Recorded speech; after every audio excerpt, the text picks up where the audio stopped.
Good afternoon student. जैसा कि हम लोग ने कल पढ़ा कि किस भारत को क्यों विविधताओं का देश कहा जाता है, तो और हमने ये भी जाना कि भारत का प्राचीन नाम क्या था, आर्यवर्त था, और महान राजा भरत के नाम पर इनका नाम भारत रखा गया। आज हम लोग पाठ आगे की ओर बढ़ते हैं। भारत ज्ञान का भंडार है। भारतीयों की विद्वता, कर्मठता और प्रतिभा से विश्व दंग रह गया। वर्तमान सूचना प्रौद्योगिकी के युग में अमेरिका और अन्य विकसित देश भी भारतीयों का लोहा मान गए हैं। ऐसा आधुनिक काल में ही नहीं हो रहा। ज्ञान के क्षेत्र में भारत सदा विश्व का पथ प्रदर्शक रहा। यहाँ के प्राचीन विश्वविद्यालय तक्षशिला, नालंदा और विक्रमशिला विश्व प्रसिद्ध थे। विश्व के कोने कोने से शिक्षार्थी यहाँ ज्ञान प्राप्त करने आते थे।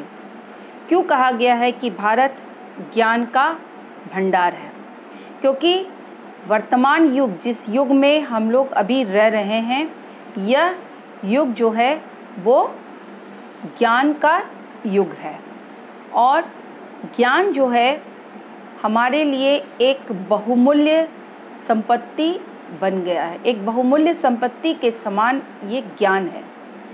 और भारत ही नहीं, विश्व के तमाम देश, जितने भी विश्व में जितने भी देश हैं, वह बौद्धिक संपदा अधिकारों और संबंधी अपने राष्ट्रीय ढांचे को नया और अंतर्राष्ट्रीय स्वरूप देते रहे हैं।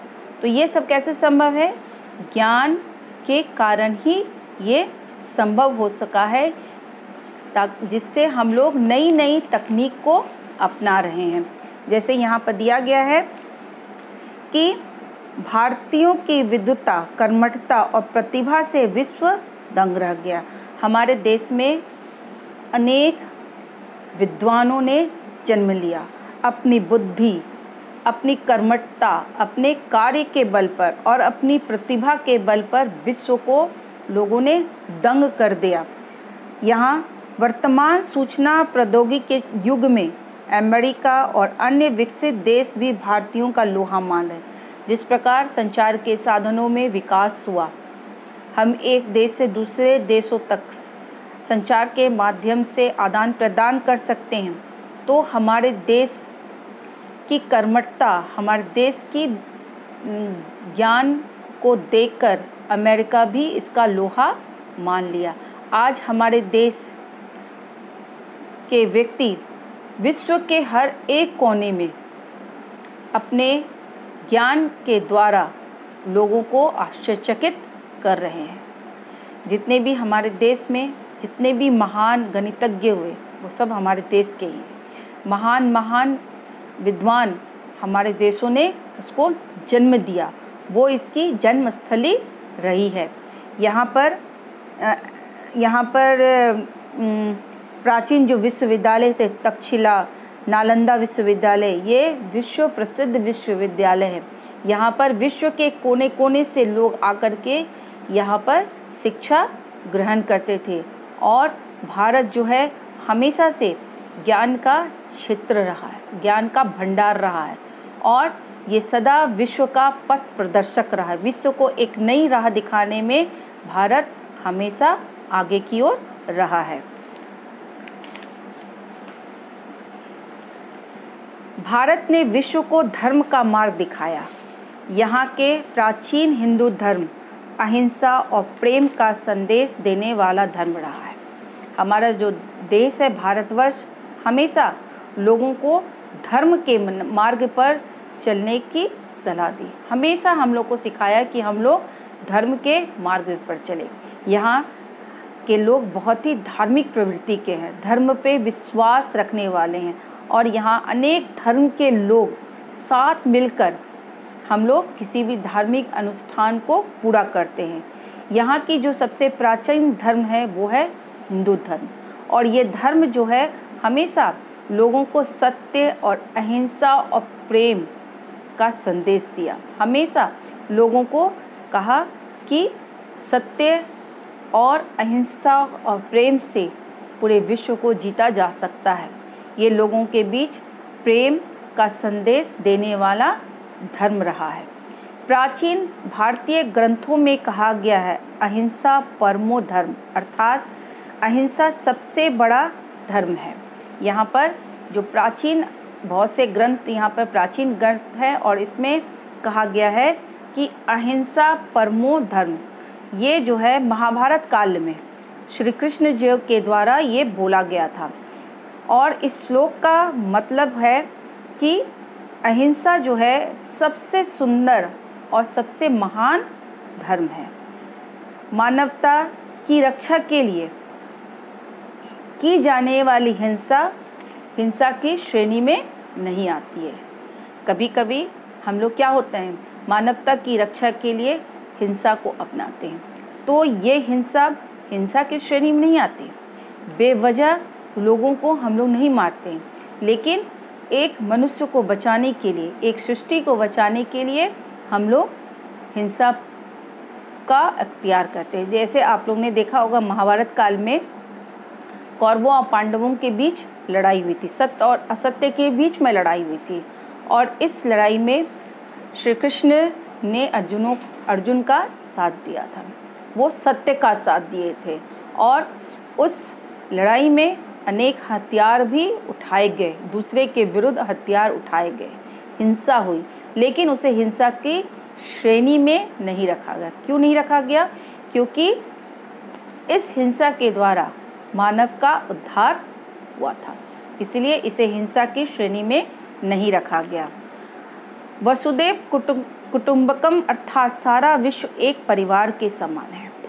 हमेशा हम लोग जो है अतिथियों को देवता का रूप में मानते आए हैं। अतिथियों का सत्कार अर्थात ईश्वर का सत्कार करना, हमेशा हम लोगों ने अतिथियों को अपने परिवार के समान माना है। सर्वे भवन्तु सुखिनः अर्थात सभी लोग सुखी हो। इसका अर्थ है कि सभी लोग सुखी हो, सभी लोग रोग मुक्त रहे, सभी लोग मंगलमय घटनाओं के साक्षी बने तथा किसी को भी दुख का भागी ना बनना पड़े। यहाँ कहा गया है कि सभी लोग सुखी हो। हमारे देश में सभी लोग, सभी धर्म, सभी जातियों को समान अधिकार दिया गया है। सभी को बोलने का अधिकार दिया गया, चाहे वो किसी भी धर्म और किसी भी जाति के लोग क्यों ना हो। सभी मंगलमय घटनाओं के साक्षी बने। यहाँ पर हम लोग जो हैं दूसरों के दुख में दुखी हो जाते हैं और दूसरों के सुख में हम लोग खुशी मनाते हैं। तो अहिंसा का मंत्र भारत ने विश्व को दिया। महात्मा गांधी जो अहिंसा के पुजारी थे, उन्होंने ही विश्व को अहिंसा का मंत्र पढ़ाया। समस्त धरतीवासियों को एक ही परिवार के सदस्य होने का संदेश भारत ने दिया। सभी के सुखी और कल्याणकारी जीवन की कामना भारत ने की। इसी भारत की मिट्टी में जैन, बौद्ध और सिख धर्म जन्मे। चीन, जापान, म्यांमार, श्रीलंका और तिब्बत जैसे देशों को भारत के बौद्ध धर्म ने प्रेम, सत्य और भ्रातृत्व का मार्ग दर्शाया। विदेशी धर्मावलंबी भारत आए तो भारत ने उन्हें भी अपना लिया। यहाँ इस्लाम धर्म के अनुयायी हैं तो ईसाई हैं, पारसी हैं तो यहूदी भी हैं। यहाँ सभी धर्मावलंबी मिलजुल कर रहते हैं। भारत एक नहीं अनेक धर्मों का पावन देश है। तो यहाँ पर कहा गया है कि किस तरह, हमने अभी बताया कि किस तरह हम लोग दूसरों को, सारे विश्व को एक परिवार के समान हम लोग देखते हैं। सभी यहाँ के जितने भी धरती में रहने वाले धरतीवासी हैं, हम लोग परिवार के एक सदस्य हैं और एक सदस्य होने के कारण ही हम भारत ये संदेश देते हैं कि हम सभी एक हैं। यहाँ पर सभी के सुख और सभी के कल्याण की कामना की जाती है। हमने आपको बताया कि सभी के सुख में, सभी की खुशी में हम खुश होते हैं, शरीक होते हैं, तो सभी के दुख में भी हम दुखी होते हैं। इसी मिट्टी में, हमारे देश की मिट्टी में जैसे बहुत से धर्मों का जन्म हुआ, जैसे जैन धर्म, बौद्ध धर्म, सिख धर्म आदि का जन्म हुआ है। और चीन, जो हमारे पड़ोसी राज्य हैं, चीन, जापान, म्यांमार, श्रीलंका और तिब्बत, ये हमारे पड़ोसी देशों को भारत ने ही धर्म, बौद्ध धर्म के माध्यम से, जैन धर्म के माध्यम से प्रेम, सत्य और भाईचारे का मार्गदर्शन कराया। हमारे देश में बहुत से विदेशी धर्मावलंबी आए और भारत ने उन सभी धर्म के लोगों को भी क्या किया, अपने अंदर समा लिया। यहाँ पर इस्लाम धर्म के भी लोग अनुयायी हैं, तो ईसाई धर्म के भी अनुयायी यहाँ पर रहते हैं। यहाँ पर पारसी भी रहते हैं और यहाँ पर यहूदी भी रहते हैं। लेकिन अलग अलग धर्म, अलग अलग जाति, अलग अलग रीति रिवाज होने के बावजूद हम सभी मिलजुल कर इस देश में भाई भाई के समान रहते हैं। भारत क्या है, अनेक देशों का पावन देश है ना। इसीलिए इन्हें विविधताओं में का देश भारत भी कहा जाता है। आज के लिए बस इतना है, फिर हम लोग आगे अगले क्लास में पढ़ेंगे। तब तक के लिए थैंक यू।